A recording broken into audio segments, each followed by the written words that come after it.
Oh, well, look, I suppose I'm too much, you know, of the old school. It's probably, for me, you know, I miss it.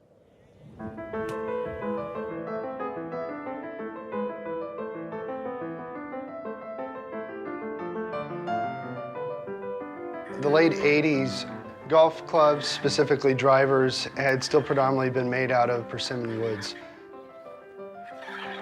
As you can see, it's a bit of timber, and it's got a plate on the bottom. We had some weighting on the back there, and it's a binding, and you know, used to try and get the grain as close as possible.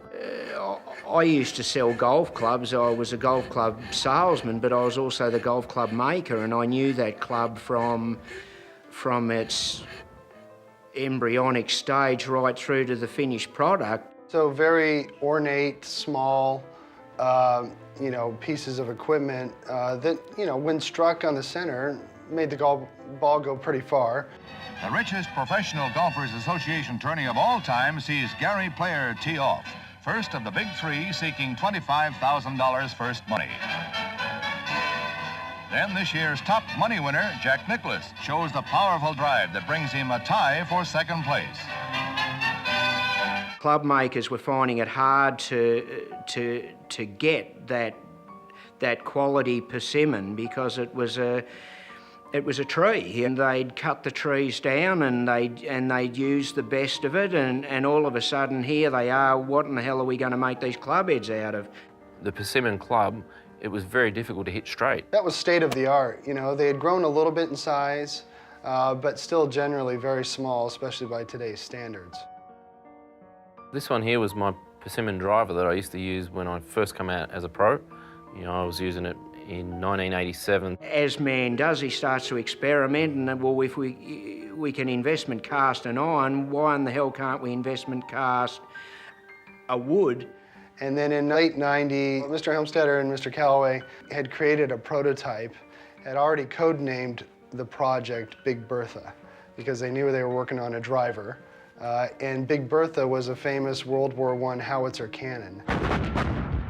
The club itself is made out of two components: this entire top section, or the crown, face, ribbon, and then this entire bottom piece here is a separate piece called a sole plate.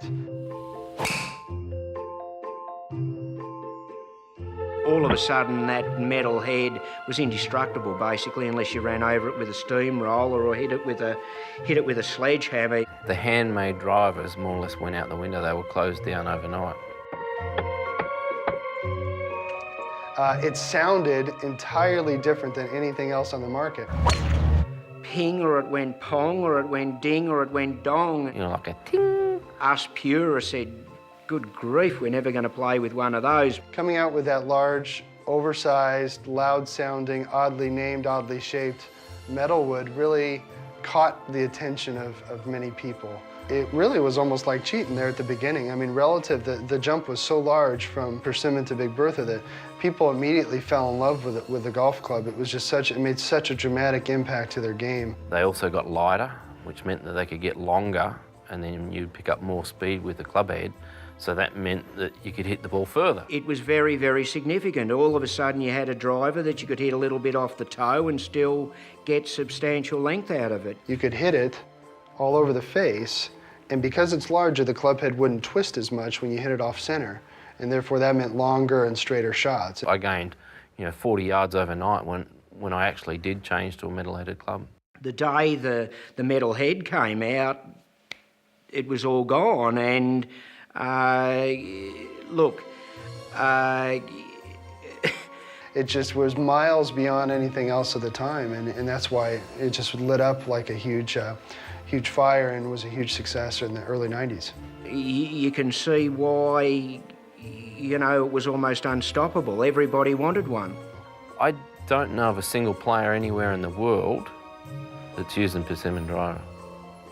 No one.